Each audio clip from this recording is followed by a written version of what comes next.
कन्या राशि वाले बंधुओं, आप सभी का बहुत बहुत स्वागत है कन्या मंथन भिंड यूट्यूब चैनल में। तो कन्या राशि वालों, जरा ध्यान से समझना बंधुओं, 23 से 29 मार्च तक का यह बड़ा खुलासा है। 3 दिन में 3 बड़ी घटनाएं होकर ही रहेंगी। इन्हें कोई रोक ही नहीं सकता, टाल ही नहीं सकता है। जी हाँ बंधुओं, आपकी राशि के जातकों के साथ ये 3 घटनाएं इन 3 दिनों में होकर ही रहेंगी। आप लिख कर रख लेना, हम एक एक करके आपको इन घटनाओं के बारे में सब कुछ विस्तार से बताएंगे। ये घटनाएं नकारात्मक हैं, अनिष्टकारी हैं, आपके जीवन में संकट लेकर आने वाली हैं। लेकिन इसका मतलब यह नहीं है कि ये घटनाएं आपको बर्बाद करेंगी ही करेंगी, मिटाएंगी ही, ऐसा निश्चित नहीं है। ज्योतिष की यही खूबसूरती है कि यह समय रहते ही आने वाले खतरों को बता देता है। ज्योतिष को आप ऐसे मान के चलिए जैसे आप किसी सड़क पर जा रहे हैं और आगे अगर कहीं सकरी पुलिया है या कोई तीखा मोड़ है तो पहले ही साइन बोर्ड लगा है और उसमें बताया गया है कि आगे एक तीखा मोड़ है। तो आप समझ जाएंगे तो आप अपनी गाड़ी की चाल को धीमा कर लेंगे और मोड़ पर होने वाली अनिष्टकारी घटना से आप बच जाएंगे। ठीक वैसे ही ज्योतिष कार्य करता है, जो जीवन में आने वाली अनिष्टकारी, नकारात्मक या शुभ अशुभ किसी भी प्रकार की घटना हो उसके बारे में पहले ही संकेत देने लगता है। लेकिन इसका मतलब यह नहीं है कि ऐसी घटना निश्चित तौर पर घटेगी ही घटेगी। हाँ, यदि आप लापरवाही दिखाएंगे और समझदारी से काम नहीं लेंगे, चेतावनी मिलने के बाद भी गलती दोहराते रहेंगे तो निश्चित तौर पर दुर्घटना होगी ही। जैसे सड़क पर पहले ही बोर्ड लगा है कि आगे तीखा मोड़ है, आपने देखकर भी अनदेखा कर दिया और गाड़ी की गति को धीमा नहीं किया तो आगे जाकर आप उसे मोड़ ही नहीं पाएंगे और दुर्घटना के शिकार हो जाएंगे। तो इसमें गलती किसकी है? आपकी ही है ना, कि आपने बताई गई बातों का या जो पहले से आपको दी गई चेतावनी है उसका ध्यान नहीं रखा, जीवन में परिवर्तन नहीं किया। तो आज आपको हम इन 3 अनिष्टकारी घटनाओं के विषय में बताएंगे जो अगले 3 दिनों में आपके जीवन में घटित होंगी ही होंगी यदि आपने सावधानी नहीं बरती। कौन सी रहेंगी वो सावधानियां, हम आपको वो भी बताएंगे। इन घटनाओं से बचने का तरीका क्या है, उपाय क्या है, क्रिया क्या है, वो भी हम आपको बताएंगे। लेकिन इन सबसे कहीं बढ़कर बंधुओं, आज कुंडली के विषय में बात करेंगे। आपकी कुंडली, जी हाँ बंधुओं, आपकी कुंडली में वैसे तो हर एक भाव, 12 के 12 भाव महत्वपूर्ण हैं। कुछ अच्छे कुछ बुरे बताए जाते हैं, लेकिन अच्छे बुरे का भेद करना कुंडली को लेकर असल में अल्प ज्ञान को दिखाता है और कुंडली के प्रति या ज्योतिष के प्रति यह नकारात्मक भावना को भी दिखाता है। क्योंकि जिसे हम बुरा भाव कहते हैं वह भाव बुरा नहीं है, वह हमें सतर्क करने के लिए, हमारे जीवन में कुछ बदलाव लाने के लिए, हमें बहुत कुछ सिखाने के लिए स्थापित किया गया है। और उस भाव के अनुसार हमारे जीवन में क्या नकारात्मक घटित होगा इसके बारे में संकेत मिलते हैं। तो वह पहले से आपको बता रहा है, सतर्क कर रहा है कि इस जगह आपको खतरा होगा, इस काम में आपको खतरा होगा, इस तरह के रिश्ते के साथ आप रहेंगे, यानी इस तरह के दोस्त मित्रों के साथ रहेंगे तो धोखा मिलेगा। तो पहले से ही जो आपको खतरे के बारे में बता रहा है वह भाव गलत कैसे हो सकता है, खराब कैसे हो सकता है। तो कुछ लोग इस तरीके से बात करते हैं कि 6वां भाव, 8वां भाव, 12वां भाव ये खराब भाव होती हैं, यहाँ से पीड़ाएं प्राप्त होती हैं। पीड़ाएं प्राप्त नहीं होती, पीड़ाओं के पहले ही पूर्वानुमान पता चल जाते हैं। तो इस तरीके की बातें हम नहीं मानते हैं। हम हर एक भाव को एक ही दृष्टि से देखते हैं और सम दृष्टि से देखते हुए आकलन करने की कोशिश करते हैं, तभी सही मार्गदर्शन प्राप्त हो पाता है। हजारों लोगों को श्रेष्ठ मार्गदर्शन मिला, जीवन में खुशियां आई, उनके फोन, उनके मैसेज इस बात का प्रमाण है। खैर, अब बात करते हैं आपकी कुंडली के विषय में, 2 महत्वपूर्ण भावों के विषय में। जी हाँ बंधुओं, इन भावों के विषय में आज चर्चा करना क्यों जरूरी है? चर्चा करना इसलिए जरूरी है क्योंकि शनिदेव राशि परिवर्तन कर रहे हैं। बहुत महत्वपूर्ण है शनिदेव का यह राशि परिवर्तन। किसी के जीवन में सुख, किसी के जीवन में दुख लेकर आएगा। किसी के दुख मिटाएगा तो किसी के सुखों पर ग्रहण लगा देगा। शनि का यही कार्य है। आपके कर्मों के आधार पर शनिदेव चलते हैं। तो यहाँ पर हम बात कर रहे हैं 10वें भाव की। आपकी कुंडली का जो 10वां भाव है वह आपके व्यापार का, आपके कर्म का, आपकी मेहनत का, आप किस प्रकार से धन कमाते हैं, मान सम्मान कमाते हैं, समाज में इज्जत रुतबा कमाते हैं, इन सब बातों का यह 10वां भाव है। अब इस भाव में आपका कौन सा ग्रह बैठा है, किस ग्रह की युति बन रही है, हम इस विषय के बारे में चर्चा नहीं करेंगे, वरना यह कार्यक्रम लंबा भी हो जाएगा और यह स्थिति अलग है। हर एक जातक की कुंडली में इस भाव में ग्रहों की जो स्थिति होती है वह अलग अलग हो सकती है और होती ही है। हम बात करेंगे इस भाव को एक्टिवेट करने के बारे में, इस भाव से पॉजिटिव रिजल्ट लेने के बारे में। फिर चाहे ग्रहों की स्थिति कैसी भी हो, आपको इस भाव से बहुत ही पॉजिटिव रिजल्ट मिलेंगे, क्योंकि यह भाव जीवन के लिए बहुत महत्वपूर्ण होता है। बंधुओं, एक बात यहां पर आपको हम बता दें कि बुद्धिमान लोग या हमारे जमाने में जो बूढ़े पुराने लोग हुआ करते थे, जब हम बच्चे थे उस समय पर अक्सर यह कहते थे परिवार के बड़े बुजुर्ग लोग कि हर एक इंसान के 2 जन्म होते हैं। एक जन्म वह जो उसके माता पिता देते हैं, और एक जन्म वह जो स्वयं अपनी मेहनत और प्रयासों से वह स्वयं का करता है, यानी अपने पैरों पर खड़ा हो जाता है। पहले जन्म में वह अपने माता पिता की पहचान से जाना जाता है, दूसरे जन्म में वह अपने कर्मों की पहचान होती है, यानी अपने कर्म से जाना जाता है। उसकी पहचान बदल जाती है तो वह दूसरा जन्म हुआ, यानी अपने पैरों पर खड़ा हो जाता है। तो जो आपकी कुंडली का 10वां भाव है, वह आपके पैरों पर खड़े होने की क्षमता को दिखाता है, यानी आपकी अर्थ कमाने की योग्यता को दिखाता है। तो उसे एक्टिवेट करेंगे आज के इस कार्यक्रम में। और दूसरा भाव है आपकी कुंडली का दूसरा भाव, द्वितीय भाव, बहुत महत्वपूर्ण है। आपके परिवार को दिखाता है, आपकी धन की स्थिति को दिखाता है, आपके पड़ोसियों को दिखाता है, पैतृक संपत्ति को दिखाता है। इसे धन की तिजोरी कहा जाता है। जी हाँ बंधुओं, बहुत ही महत्वपूर्ण भाव है यह भी। तो हम इन 2 भावों के बारे में, इन्हें एक्टिवेट कैसे करना है, इनसे पॉजिटिव रिजल्ट कैसे लेना है, समझने वाली बात यहां पर यह है कि 10वां भाव की हम बात कर रहे हैं। अपनी कुंडली उठाकर देखिए 10 भाव में, यानी 10वां जो भाव है इसमें कौन से ग्रह बैठे हैं, इसके विषय में चर्चा हम बाद में करेंगे। लेकिन फिलहाल हम बात कर रहे हैं 10वां भाव का जो स्वामी ग्रह है, कारक ग्रह है, यानी भावेश है, और जो कारक ग्रह है दोनों ही शनिदेव हैं। अब समझिए, मकर राशि बनती है और शनिदेव की ही यह राशि है पूर्ण रूप से, ठीक है। तो ये शनिदेव की राशि हो गई, शनिदेव का पूरा नियंत्रण है इस भाव में। इसीलिए आपने देखा होगा कि कोई बच्चा कितना ही बुद्धिमान हो, कितना ही योग्य हो, जब बात आती है कैरियर बनाने की तो उसे संघर्ष करना ही पड़ता है। और अच्छे अच्छे बुद्धिमान से बुद्धिमान लोग भी कभी कभी कैरियर बनाने में फिसड्डी हो जाते हैं, और जिन्हें कम बुद्धि का मंद बुद्धि माना जाता था वे अच्छी तरक्की प्राप्त कर लेते हैं, क्योंकि ये शनि के आधार पर होता है। शनिदेव आपकी योग्यता नहीं, आपकी कर्म की शक्ति को देखते हैं, आपके व्यवहार को देखते हैं, आपकी नैतिकता को देखते हैं। आपने कितनी पढ़ाई की है, कितनी योग्यता है, इससे शनिदेव को कोई मतलब नहीं। तो इसे एक्टिवेट करेंगे, इससे पॉजिटिव रिजल्ट मिलेंगे, और शनिदेव का जो राशि परिवर्तन है इसका आपको पूरा लाभ मिलेगा, ठीक है। पहली बात ये। दूसरा यह है कि आपका जो द्वितीय भाव है यह धन की तिजोरी है। पैसा आपने कमाया, कितना पैसा आपके पास रुका। लोग अक्सर ये शिकायत करते हैं कि गुरुजी हम पैसा तो कमा लेते हैं लेकिन पैसा रुकता नहीं हमारे पास, एक तरफ से आता है और दूसरी तरफ से निकल जाता है। पता नहीं कैसी मतलब अजीब सी विडंबना है जीवन की कि ढेर सारा पैसा कमाने वाले भी यही बात बोलते हैं और जो कम पैसा कमाते हैं वो भी यही बात बोलते हैं कि पैसा रुकता नहीं है, एक तरफ से आया दूसरी तरफ से चला गया।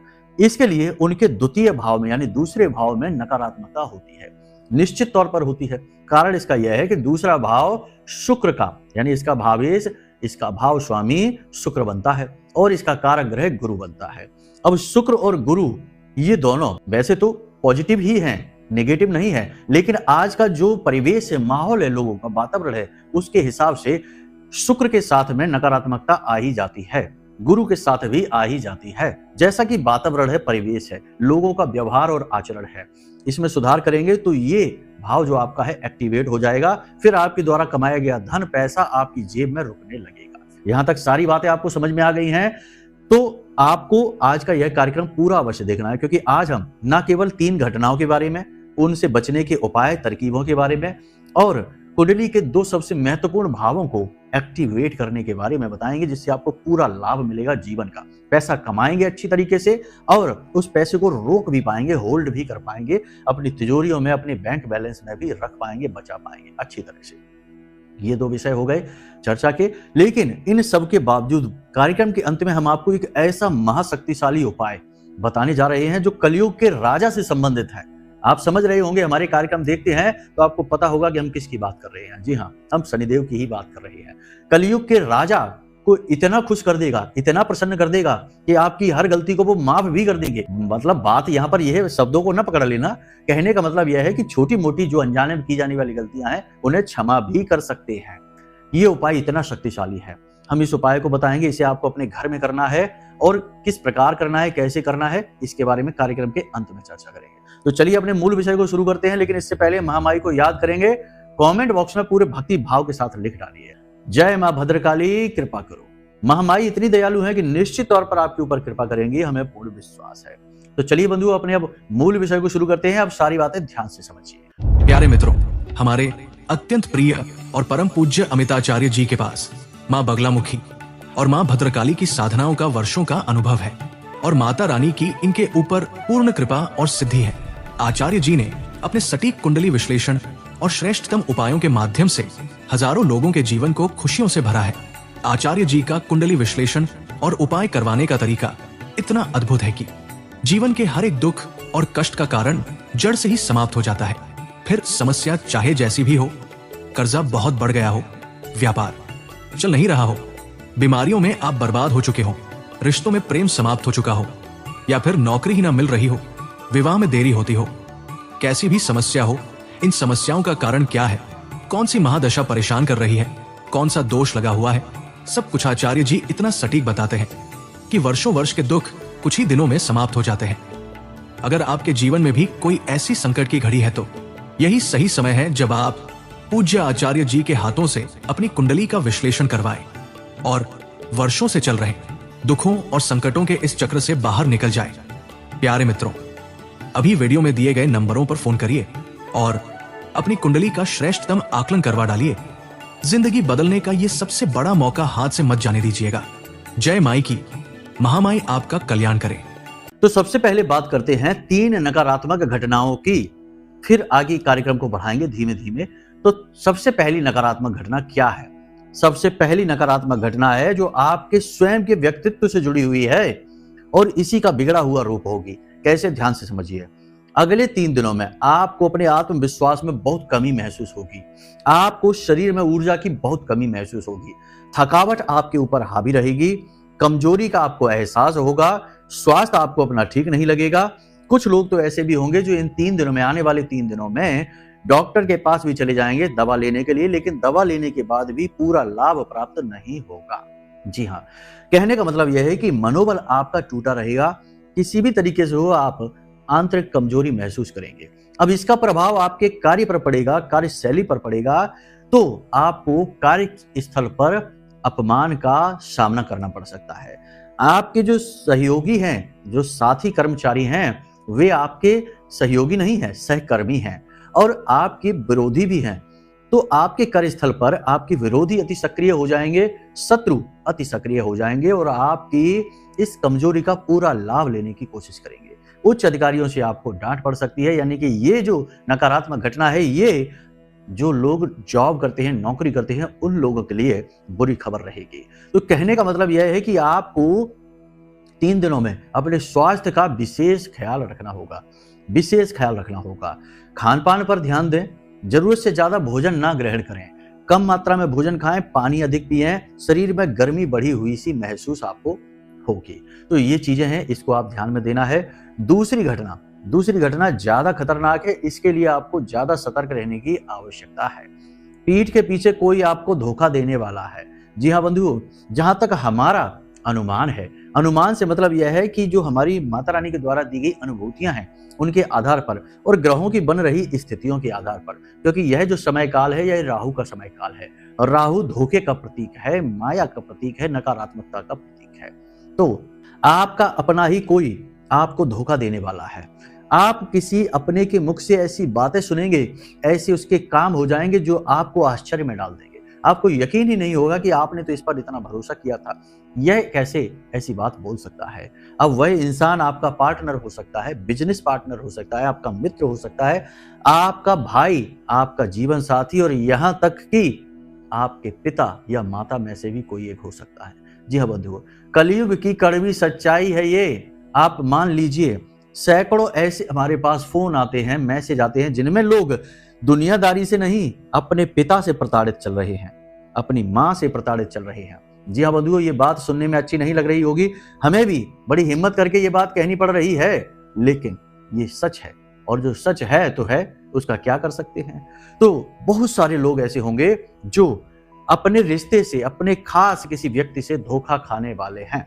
सतर्क रहना है। आप क्या कर सकते हैं? सावधानी, यहां पर सावधानी ये कर सकते हैं कि किसी पर भी जो महत्वपूर्ण कार्य है उसकी जिम्मेदारी ना दें। महत्वपूर्ण कार्य जो आपके जीवन के हैं उन्हें आप स्वयं करें। पैसे रुपए की लेन देन आप स्वयं करें। कोई भी कागज डॉक्यूमेंट आप साइन करने जा रहे हैं, हस्ताक्षर करने जा रहे हैं, तो उस कागज को अच्छी तरह से पढ़ लें। कोई भी महत्वपूर्ण डील आप किसी के साथ करने जा रहे हैं, कोई सौदा करने जा रहे हैं, तो उस सौदे की पूरी जिम्मेदारी खुद लें। किसी को आगे ना बढ़ाएं, आप आगे बढ़ें। यानी कि अपने काम की पूरी जिम्मेदारी, पूरी बागडोर खुद संभाल कर रखेंगे तो बचे रहेंगे धोखे से। देखिए, हमने पहले ही कहा कि ये संकेत हैं।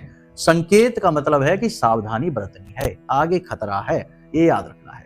तो दो बातें तो ये हो गई, इनके बारे में सावधान आपको रहना है। अब बात करते हैं तीसरी। अगले 3 से 5 दिनों में, जी हाँ बंधुओं, 3 से 5 दिनों में किसी प्रकार का निवेश आपने यदि कर दिया, आपको बहुत घाटा हो जाएगा। किसी बिजनेस की डील आपने कर ली, वह कैंसिल हो जाएगी, आपको नुकसान हो जाएगा। कोई नए बिजनेस की शुरुआत कर दी तो वह बिजनेस चलेगा नहीं, डूब जाएगा। इसी प्रकार आपने यदि कोई प्रॉपर्टी खरीद ली तो वह प्रॉपर्टी आपको फलित नहीं होगी। वाहन खरीद लिया तो वह वाहन आपको फलित नहीं होगा। देखिए, दिन में, हर दिन में 1.5 घंटे का लगभग समय होता है, जिसे राहु काल कहते हैं। राहु काल में कोई भी नया शुभ कार्य करते हैं, बिजनेस हो, व्यापार हो, रिश्ता नाता हो, कोई खरीद बिक्री हो, कुछ भी करते हैं तो वह असफल हो ही जाती है। और अभी तो पूरा राहु का नियंत्रण ही चल रहा है।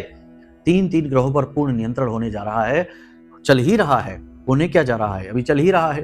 तो ऐसे में यदि आपने कोई नया कार्य कर डाला, व्यापार में कहीं कोई निवेश कर डाला, किसी ने आपको सलाह दी कि इस बिजनेस में पैसा लगा दो, हम आपके साथ हैं, हम पार्टनर हैं, या हम पार्टनर बन जाते हैं, हमारे साथ आ जाओ, नहीं, बिल्कुल नहीं, किसी भी हाल में नहीं। कोई भी नया महत्वपूर्ण कार्य आपको अभी फिलहाल 3 से 5 दिनों तक, यानी शनिदेव का जब तक राशि परिवर्तन नहीं हो जाता तब तक नहीं करनी है। उसके बाद क्या करना है, कैसे करना है, तब की तब देखी जाएगी, फिलहाल नहीं। क्योंकि उसके बाद भी परिस्थितियां कोई खास अच्छी नहीं होंगी, क्योंकि शनि और राहु का मिलन हो जाएगा। और शनि और राहु का मिलन भी कोई अच्छा मिलन नहीं है, बहुत ही नकारात्मक होता है। पिशाच योग कहते हैं इसको, आप नाम से ही समझ जाइए कि ये पिशाच है, तो ये तो और ज्यादा मिटाएगा। तो फिलहाल कोई भी नए कार्य की शुरुआत के बारे में ना सोचें, अभी शांति से बैठे, जो चल रहा है उसी को चलाएं, उसी में पूरा मन लगाएं, पूरा जोश मन में बना के रखें। दूसरा कि पॉजिटिव रहिए, मन में हमेशा सकारात्मक विचार रखिए। लाख बुराई जीवन में क्यों ना दिखाई दे, लाख बुराई संसार में क्यों ना दिखाई दे, आप अपनी आंख से क्या देखना चाहते हैं, ये आपका निर्णय होगा। आपकी आंखें, आपका मन है, आपके विचार हैं, कैसे चलेंगे ये आपका निर्णय होगा। आपको गिलास खाली देखना है या आधा गिलास भरा देखना है, ये आपका निर्णय है। एक कहानी है छोटी सी, हमने सुनी थी। बताते हैं कि एक बार भगवान श्री कृष्ण और अर्जुन ऐसे ही भ्रमण पर जा रहे थे। उन्होंने एक मरा हुआ कुत्ता देखा जिसमें से बदबू आ रही थी, ऐसे ही कहीं किनारे पर पड़ा हुआ था। तो अर्जुन ने उस कुत्ते को देखा और अपनी नाक दबाने लगे और कहने लगे कि देखो माधव, कुत्ता किनारे पर पड़ा हुआ है, मृत है और इसमें से बदबू आ रही है, कितनी बुरी बदबू आ रही है। लेकिन भगवान श्री कृष्ण देख के और मुस्कुराए, बोले अर्जुन, तुम्हें इस कुत्ते के चमचमाते हुए दांत नहीं दिखाई देते, कितने सुंदर लग रहे हैं आपको। तो यहाँ पर अर्जुन नकारात्मकता को देख रहे हैं और श्री कृष्ण इतनी घोर नकारात्मकता में से भी सकारात्मकता को निकाल कर ला रहे हैं। अर्जुन मानव हैं, नर हैं, और कृष्ण नारायण हैं। तो नारायण हमें यही तो समझाना चाहते हैं कि जीवन चाहे कितना ही विकट क्यों ना हो, सघन क्यों ना हो, नकारात्मक क्यों ना हो, आपको पॉजिटिव रहना है हर हाल में। ठीक है, तो आपको पॉजिटिव रहना है, ये बात आपको ध्यान रखनी है। कहीं भी निवेश नहीं करना है, किसी भी डील को आगे नहीं बढ़ाना है, जो जैसा चल रहा है वैसा ही चलने देना है। अपने स्वास्थ्य का विशेष ख्याल रखना है, वाहन संभल कर चलाना है, भारी मशीनरी से संभल कर काम करिए, फैक्ट्री है, काम तो करना ही पड़ेगा। सतर्क रहना है, अलर्ट रहना है, आलस बिल्कुल नहीं करना है, रुपए का लेन देन नहीं करना है, किसी को उधार नहीं देना है, और उधार कोशिश करें कि ले भी नहीं।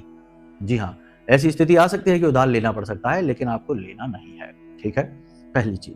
अब यहाँ पर बात करते हैं उन 2 भाव के बारे में जिनकी हमने कार्यक्रम की शुरुआत में बात की थी, वो भी महत्वपूर्ण हैं। उसके बिना ये कार्यक्रम पूरा नहीं होगा, क्योंकि अंत में हम उपाय भी बताएंगे, उपाय भी आपको जानना बहुत जरूरी है। तो ये 2 भाव, सबसे पहले दशम भाव की बात करते हैं। यही सबसे महत्वपूर्ण बात है, क्योंकि आज का जो हमारा कार्यक्रम है ये शनिदेव पर ही केंद्रित है और राहु पर भी केंद्रित है। तो शनि और राहु तो मित्र हैं। शनि यदि आपके पॉजिटिव हो गए तो राहु पॉजिटिव हो ही जाएगा। राहु सहचर्य से फल देता है। ठीक है, तो आप समझिए, जो आपका दशम भाव है वह शनिदेव से समर्पित है, उनसे ही जुड़ा हुआ है। शनिदेव खुश, वह भाव एक्टिव हो गया, पॉजिटिव हो गया। तो आपको क्या करना है, ध्यान से समझिए। 2-3 चीजें आपको करनी है और 2-3 चीजें आपको नहीं करनी है। महीने में 8 तारीख, 17 तारीख और 26 तारीख को आपको कोई भी डील नहीं करनी है, कोई भी महत्वपूर्ण कार्य नहीं करना है। ठीक है, इन्हें आपको टाल देना है। काले रंग की पेन से कहीं कोई साइन नहीं करना है, सिग्नेचर नहीं करना है, कोई भी अंक नहीं लिखना है, ठीक है। तीसरा, काले रंग की कोई भी वस्तु या नीले रंग की कोई भी वस्तु मुफ्त में नहीं लेनी है, खुद भी पहनना नहीं है, धारण नहीं करनी है। जैसे कि लोग पहन लेते हैं, यूनिफॉर्म वगैरह है तो वह बात एक अलग है, वैसे सामान्य तौर पर ना पहनना है। इसी के साथ साथ जंग लगा हुआ लोहा वगैरह यदि आपके घर में पड़ा हुआ है तो उसे हटा देना है। साथ ही सड़ी हुई लकड़ी वगैरह आपके घर में खोटे सिक्के वगैरह हैं तो इन्हें भी आपको हटा देना है। लेकिन इन सब से कहीं महत्वपूर्ण, इस भाव को एक्टिवेट करने के लिए आपको क्या करना है, कम से कम सप्ताह में एक बार किसी अपाहिज भिखारी को अन्न और धन का दान अवश्य करना है। जी हाँ बंधुओं, ये बहुत ही बड़ा उपाय है शनिदेव को प्रसन्न करने का। याद रखना कि जो कमजोर वर्ग के लोग होते हैं, व्यापारी होते हैं कमजोर, जो लेबर वर्कर हैं, कारीगर हैं, और जो भिखारी हैं, खास तौर से जो अपाहिज हैं, अपंग हैं, उनके अधिपति शनिदेव होते हैं। अब यदि आपने उन्हें प्रसन्न कर दिया, उन्हें आपने खुश कर दिया, तो शनिदेव मुस्कुराएंगे, प्रसन्न हो जाएंगे। तो आपको कम से कम सप्ताह में एक बार ऐसा करना ही है कि मंदिर जाइए, 100% आपको कोई ना कोई अपाहिज भिखारी मिलेगा ही मिलेगा। ये शनिदेव की माया है। हर मंदिर में, जो मंदिर ढंग का हो, थोड़ा बड़ा हो, जहां भीड़ रहती हो, ऐसी जगह की बात हम कर रहे हैं, तो ऐसे मंदिर में एक ना एक अपाहिज भिखारी अवश्य बैठा होगा। एक ना एक ऐसा भिखारी अवश्य बैठा होगा जिसकी एक आंख खराब होगी। जी हाँ बंधुओं, जिसकी आंख खराब है वह भिखारी राहु है। और जो अपाहिज है, यानी जिसके हाथ पैर खराब हैं या कुछ प्रकृति की देन है, प्रभु की माया है, तो वह शनिदेव का प्रतीक है। तो आप जरूर इस बात को नोटिस करना, मंदिर जाना, इस दो तरीके के भिखारी आपको अवश्य एक ना एक अवश्य वहां मिलेगा। आपको इस अपाहिज भिखारी को दान करना है, अन्न का दान और धन का दान। ये दोनों सबसे बड़े दान है कलयुग के, इन्हें आपको करना है। याद रखना, कलयुग का एक ही पैर है और वो है दान, ठीक है। इसी से धर्म चलता है। पहली चीज ये हो गई। दूसरी चीज, दूसरा भाव आपका आ गया, द्वितीय भाव। द्वितीय भाव में शुक्र और गुरु, शुक्र हैं इसके भाव स्वामी और गुरु हैं कारक। तो अब यहां पर ध्यान से समझिए, शुक्र एक स्त्री ग्रह है, स्त्री सुख को दिखाता है, ठीक है, धन वैभव ऐश्वर्य और इनकम को दिखाता है। तो अब यहाँ पर स्त्रियों से आपको सम्मान के साथ बात करनी है। हमने कहा था कि आज का जो परिवेश है उसके लिहाज से शुक्र तो लगभग सभी का खराब ही चलता है, बहुत ही कम ऐसे होंगे जिनका अच्छा होगा। किसी भी स्त्री का आप अपमान करेंगे, उसे नीची दृष्टि से देखेंगे, उसे हीन भावना से देखेंगे, उसके साथ गलत व्यवहार करेंगे, शोषण करेंगे, तो आपका शुक्र सही हो ही नहीं सकता किसी कीमत पर। शुक्र कौन है? माता लक्ष्मी का प्रतीक है। जब शुक्र खराब तो माता लक्ष्मी नाराज। फिर लाख प्रयास करिए, खूब पैसा कमा कर लाइए, पैसा रुकेगा नहीं। घर में ऐसा लगेगा जैसे एक तरफ से दरवाजा खुला है, इधर से पैसा आया उधर से चला गया। तो ये चीज बनी रहेगी। महिलाओं का भूल कर भी अपमान नहीं करना है। महिलाएं पूजनीय हैं हमारे यहाँ। यत्र नार्यस्त पूज्यन्ते रमन्ते तत्र देवता। याद रखना इस बात को।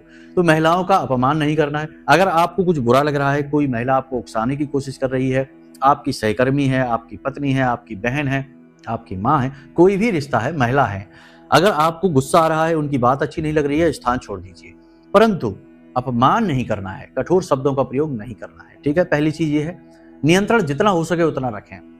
अब पहली चीज तो ये हो गई। दूसरी चीज कि अपने घर में केले का एक पौधा लगाइए। लोगों के यहाँ पौधा लग जाता है, हमने देखा कि सलाह दी, उन्होंने पौधा लगा दिया, परंतु उस पौधे के साथ करना क्या है उन्हें पता ही नहीं है। प्रतिदिन उस केले के पौधे के नीचे गाय के घी का एक दीपक जलाना ही जलाना है। ये आदत बना लीजिए। प्रतिदिन गाय के घी का एक दीपक उस केले के नीचे आपको जलाना ही है। छोटा सा पौधा होगा तब भी उसके नीचे आपको जलाना है। थोड़ा पौधे से दूर रखे, उसे जला ही नहीं देना है, ठीक है। लोग बहुत से ऐसे होते हैं जो अक्षरों को पकड़ते हैं, शब्दों को पकड़ते हैं, भाव को नहीं पकड़ते, उनके लिए ये कहना पड़ता है।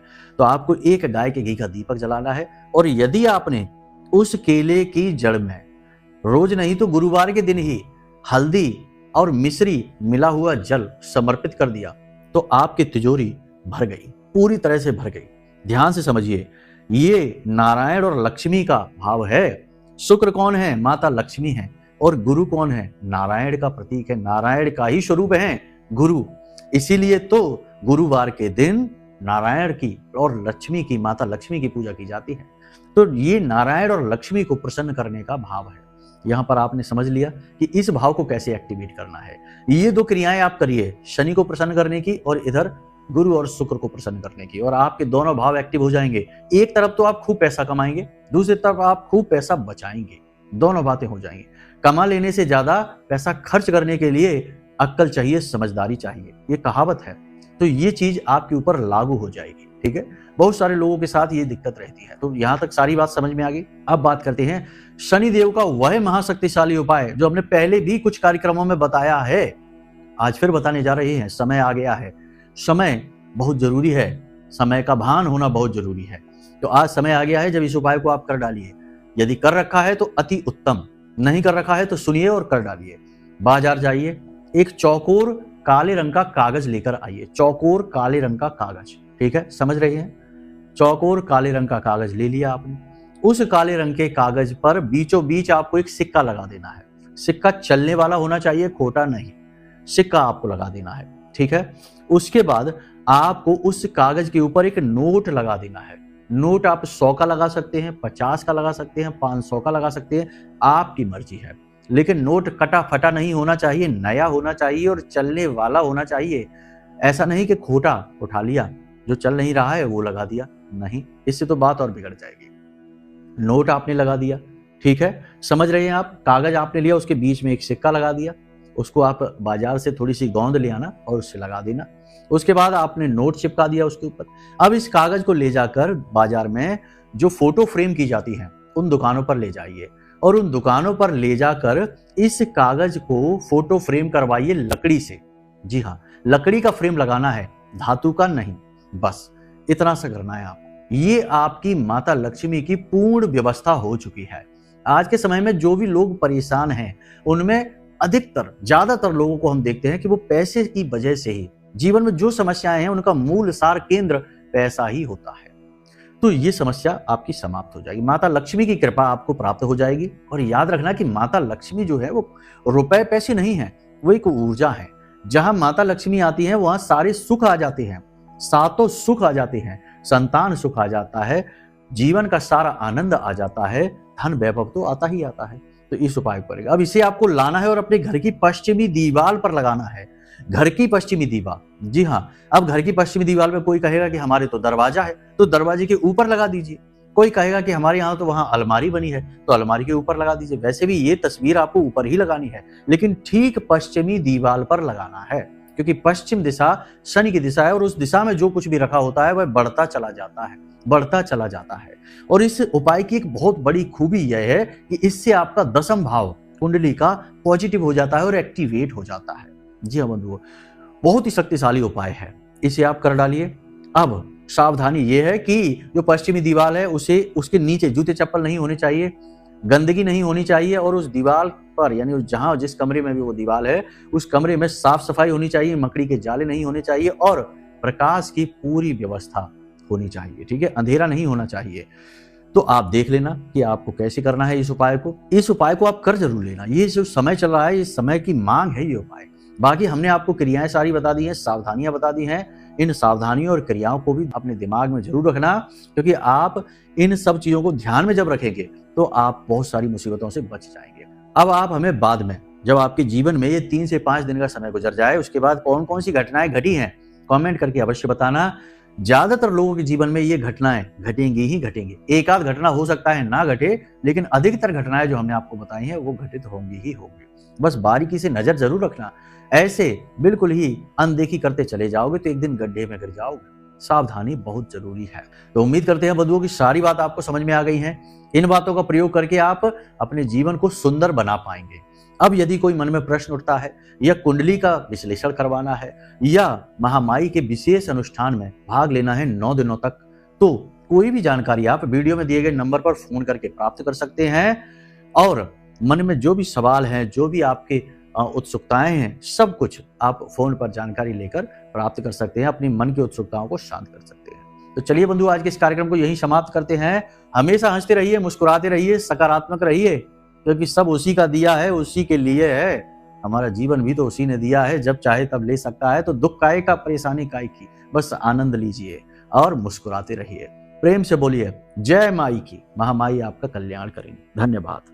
हमारे प्रिय और परम पूज्य आचार्य जी ने अपनी साधनाओं के अनुभवों पर आधारित शक्तिशाली उपाय और क्रियाओं के माध्यम से हजारों लोगों के जीवन को पूरी तरह से बदला है। आचार्य जी के द्वारा बताया गया हर एक उपाय इतना सटीक और कारगर होता है कि जो भी इसे पूरे भाव के साथ कर लेता है उसे साक्षात महामाई की कृपा और आशीर्वाद प्राप्त हो जाती है।